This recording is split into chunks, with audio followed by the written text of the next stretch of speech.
Donc bonjour, je suis ici pour vous présenter la forêt comestible. C'est un projet qui s'appelle le projet Oasis qu'on a créé sur la ferme du Castérotte en Ariège. Et le principe il est assez simple, on part d'un constat que les vergers classiques sont conduits en monoculture avec que des pommiers ou que des poiriers. Et du coup on a beaucoup de traitements, les maladies se propagent très très vite parce que d'arbre en arbre c'est que des pommiers, donc les insectes prédateurs et ravageurs passent d'un arbre à l'autre sans difficulté. On a une biodiversité qui est très, très réduite, avec beaucoup de traitements, beaucoup d'engrais rajoutés, alors que de base une forêt c'est autonome, il n'y a pas aucun intrant, on n'a pas besoin d'arroser une forêt, on n'a pas besoin d'humains pour faire fonctionner une forêt. Une forêt ça fonctionne naturellement. Ça produit une forêt elle produit elle-même son engrais, elle produit elle-même euh, elle conserve son eau. Donc, donc c'est un milieu, la forêt c'est un milieu qui est stable, on peut appeler ça un climax, c'est-à-dire que c'est un système qui est abouti, qui est stable, qui s'adapte aux aléas climatiques et qui est autonome en eau et en engrais.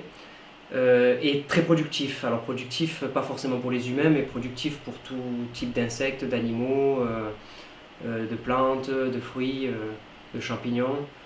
Et comment elle y arrive? Elle y arrive par sa diversité et par sa densité. Donc la forêt, comment y arrive-t-elle? Elle y arrive parce que tous les individus sont d'une richesse diverse et variée et ils interagissent en symbiose. Ils s'entraident. Les grands arbres viennent apporter une certaine protection aux plus jeunes. Certains arbres vont abriter des prédateurs d'un ravageur, des prédateurs qui attaqueront un ravageur sur un autre arbre.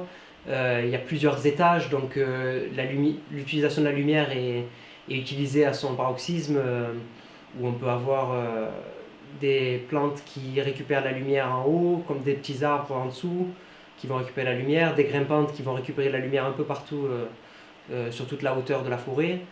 Les arbres ont différents âges, c'est-à-dire qu'il y a des jeunes arbres qui sont là et qui poussent avec très peu de lumière, et des arbres bien plus vieux qui abritent une population d'insectes et de champignons bien plus diverses et importantes. Et ces grands arbres-là mènent la vie dure à ces plus jeunes qui poussent très droit avec très peu de lumière, et puis quand ces vieux arbres meurent, ils laissent la place pour de nouveaux arbres. Voilà, alors du coup cette forêt, enfin, le modèle de la forêt, on va l'adapter pour en faire une forêt comestible. Donc le but c'est d'adapter ce modèle-là à quelque chose de productif pour les humains, c'est-à-dire adapté à la consommation humaine. Donc on va faire ce qu'on appelle une forêt comestible. Donc on va utiliser la diversification d'une forêt, mais en adaptant avec des plantes et des arbres qu'on a rigoureusement sélectionnés pour leur capacité à s'adapter au milieu et la résistance aux maladies, à l'eau, tout ça. Et du coup, le fait d'avoir un système diversifié, ce système est plus fort contre les maladies. Deux pommiers ne sont pas côte à côte, et du coup une maladie ne passe pas d'un pommier à un autre si facilement que ça. Certains insectes seront présents sur de vieux arbres et pourront défendre contre des pucerons, par exemple, une invasion de pucerons. On a un système qui est plus adaptable. Pour des parties, des saisons plus sèches, on aura tel fruit qui poussera un peu mieux. Des saisons plus humides, on aura telle population qui sera avantagée. Pareil pour l'échelonnement des récoltes, en ayant plusieurs variétés différentes. On peut échelonner les récoltes de manière à en avoir plus ou moins toute l'année. C'est assez intéressant.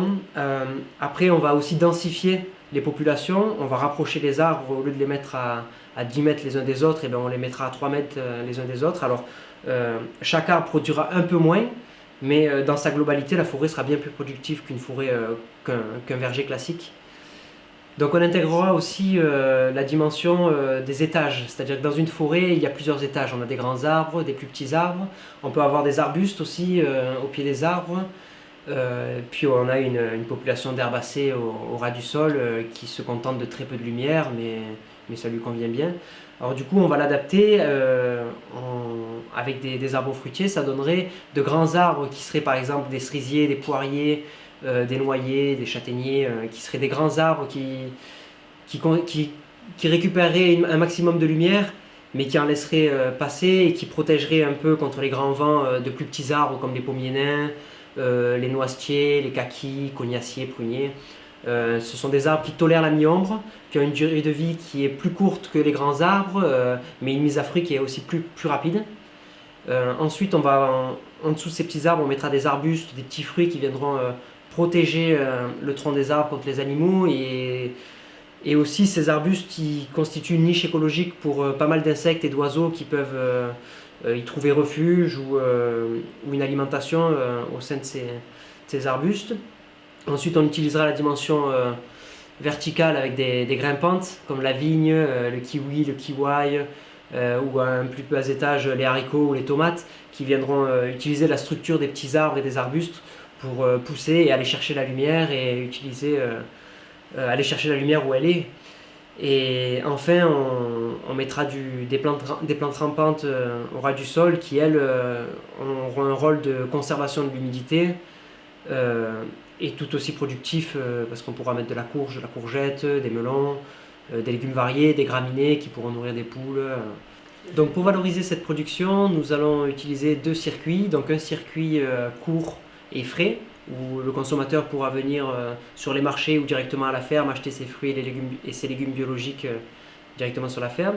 Et nous allons aussi dans un deuxième circuit transformer les excédents de légumes et de fruits sous forme de jus, compote, chutney, et donc par le biais d'un atelier de transformation. Et cet atelier de transformation sera réalisé avec des matériaux écologiques qui répondra aux normes européennes, qui nous permettra de garantir la qualité sanitaire de nos produits.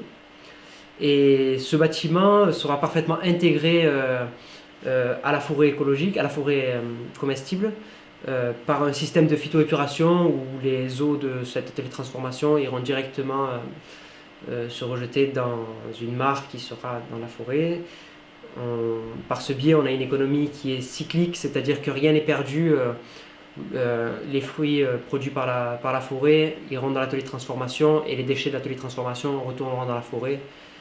Et à terme, lorsque la production sera suffisante, elle pourra déboucher sur la création d'un emploi, d'une personne qui pourra se consacrer concrètement à temps plein sur la transformation de cette production.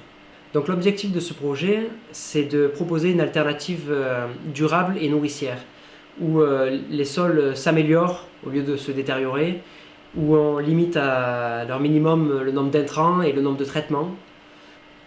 Nous souhaitons aussi ouvrir ce lieu à différentes activités, comme le land art, des expositions. Nous pourrons proposer des formations à la permaculture, proposer aussi à des professionnels de discuter et d'échanger sur des pratiques différentes. Aussi, ce sera un lieu de ressourcement à travers par exemple la cueillette où les familles, y compris les parents, pourront se remettre en contact avec la nature et se refamiliariser avec la provenance des aliments.